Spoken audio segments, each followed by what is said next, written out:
दिल्ली के जंतर मंतर आंदोलन के बाद कॉकरोच जनता पार्टी के संस्थापक अभिजीत दीपके महाराष्ट्र की राजनीति का नया चेहरा बनते जा रहे हैं।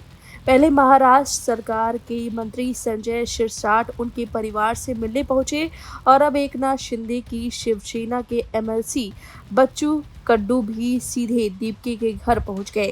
हालांकि बच्चू कड्डू ने साफ कहा वो सरकार या पार्टी के प्रतिनिधि के तौर पर नहीं बल्कि एक आंदोलनकारी के तौर पर दूसरे आंदोलनकारी से मिलने आए हैं। कड्डू ने जंतर मंतर आंदोलन की तारीफ करते हुए कहा, अन्याय के खिलाफ आंदोलन करना कोई अपराध नहीं है और अभिजीत दीपके को उनके आंदोलन के लिए बधाई मिलनी चाहिए।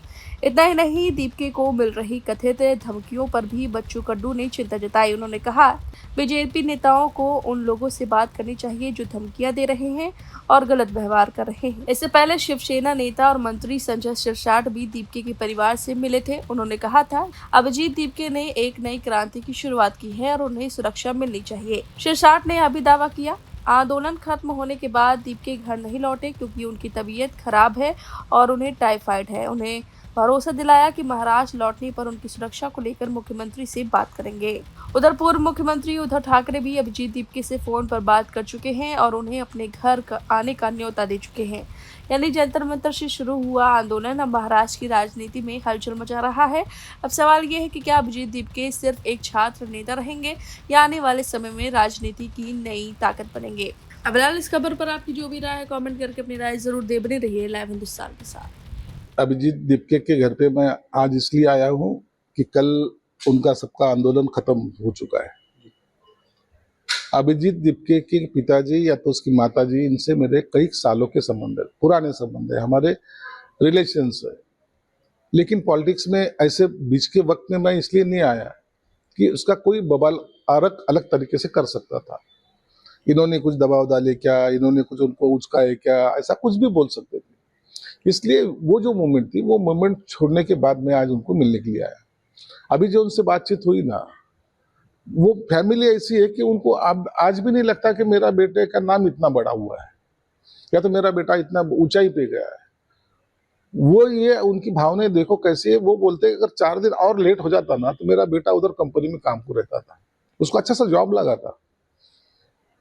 ये होती है माँ बाप की भावना, ये होती है माँ बाप की सोच। लेकिन वो आया, एक बच्चों के हक के लिए लड़ा, उसमें उसने सक्सेस पा लिया। केंद्र सरकार ने भी उनको सपोर्ट किया, रिजाइन वगैरह वो जो डिमांड थी वो सब मानने के। ये सब होने के बाद आज उनको आके मिलने के बाद उनकी भावना जो मेरे प्रति है या तो अभिजीत दीपके के प्रति है, वो उन्होंने यहाँ व्यक्त भी की है। इसलिए राजकारण पॉलिटिक्स से अलग चीज होती है और रिलेशन अलग होते हैं। उसके वजह से आज मैं उनको मिलने के लिए आया था। जिस तरीके से कल धर्मेंद्र प्रधान जी ने इस्तीफा वापस लिया है और कहीं ना कहीं आपके मतदार क्षेत्र के अभिजीत दीपके हैं, उनकी जीत हुई है कॉकरोच जनता पार्टी पर, तो पूरे युवाओं की भी जीत हुई है, इसके ऊपर आपकी क्या प्रतिक्रिया? देखो, धर्मेंद्र प्रधान जी ने राजीनामा दिया है, राष्ट्रपति ने स्वीकृत किया है, लेकिन एक बड़ी बात जो है वो अभिजीत दीपके ने, जो बच्चा है लेकिन उसने कहा है कि मुझे हीरो मत बनाओ, मैं हीरो नहीं हूँ। ये जनता बच्चों का आंदोलन था, उनके लिए अपन सब मिलके लड़े थे। ये किसी एक का ये नहीं है, आंदोलन में सक्सेस नहीं है तो ये सबका तुम सबका है, ये मान्य करना भी बहुत बड़ी बात होती है। इसलिए अभी जो आंदोलन हुआ उससे नतीजा एक जरूर निकला है कि भविष्य में कोई बच्चा ये ऐसे पेपर फूटने की वजह से या तो पेपर लीक होने की वजह से सुसाइड नहीं करेगा, और जो ऐसे काम करेगा उसको 10 करोड़ रुपए का दंड और 10 साल की सजा, ये प्राविधान आज मुझे लगता है आज या कल लोकसभा में आने वाला है।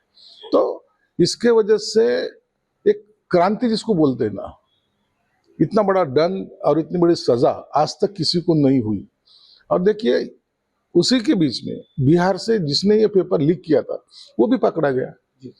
इसके माने अभी कार्रवाई के तरीका बदल चुका है और कड़ी से कड़ी सजा का प्रावधान आने की वजह से अब बच्चों का भविष्य उज्जवल रहेगा।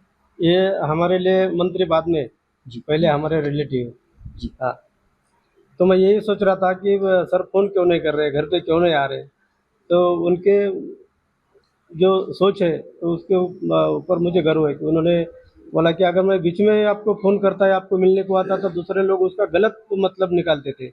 तो देखो उनके दिल में अगर मिलने की इच्छा होने के बावजूद भी सब लोग का मिलके मुझे जा रहे, लेकिन उनके दिल में लगता होगा कि मैं इतना उनके करीब होने के बाद भी मैं उनको मिल नहीं सकता, उनको फ़ोन तक नहीं कर सकता, तो उनको कितना दर्द हुआ होगा।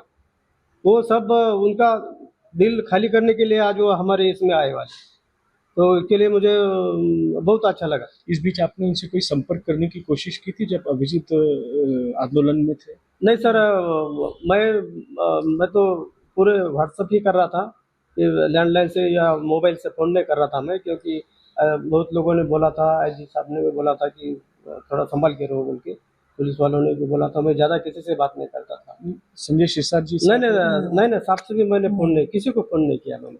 लेकिन मुझे लगता था कि दूसरे लोग अब मुझे फ़ोन कर रहे हैं, आके मिल रहे, तो मेरे इतने नज़दीक होके भी ये क्यों नहीं मिल रहे? तो ये मेरे दिल में थोड़ा ये था, तो उन्होंने उसका उनके दिल पे भी उतना वो तकलीफ हुई होंगी उनको भी इस बात की। तो हम आज वो मेरे घर पे आए तो मुझे बहुत ही अच्छा लगा। तो वो मिनिस्टर बाद में हमारे लिए, हमारे पहले रिलेटिव है, और हमें गर्व है कि मेरे रिलेटिव इतने ऊंचाई पे पहुंचे।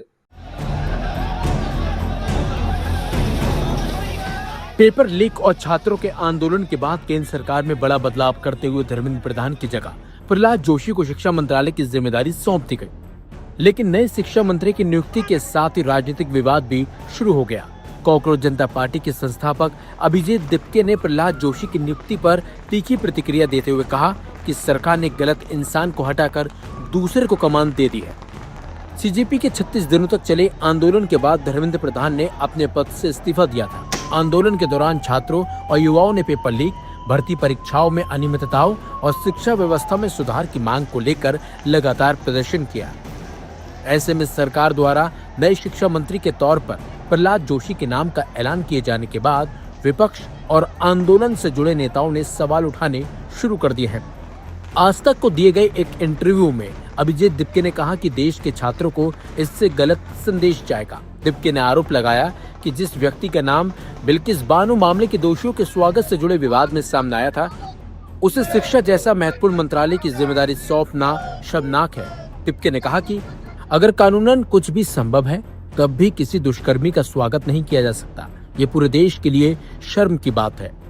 उन्होंने आगे कहा कि शिक्षा मंत्री का पद सिर्फ प्रशासनिक जिम्मेदारी नहीं, बल्कि नैतिक नेतृत्व का भी प्रतीक होता है। ऐसे में सरकार को किसी ऐसे व्यक्ति को यह जिम्मेदारी देनी चाहिए थी जिसकी छवि विवादों से परे हो। दिपके ने यह भी आरोप लगाया कि शिक्षा मंत्रालय में शीर्ष स्तर पर ऐसे लोगों को जगह दी जा रही है जिन पर पहले भी गंभीर सवाल उठते रहे हैं।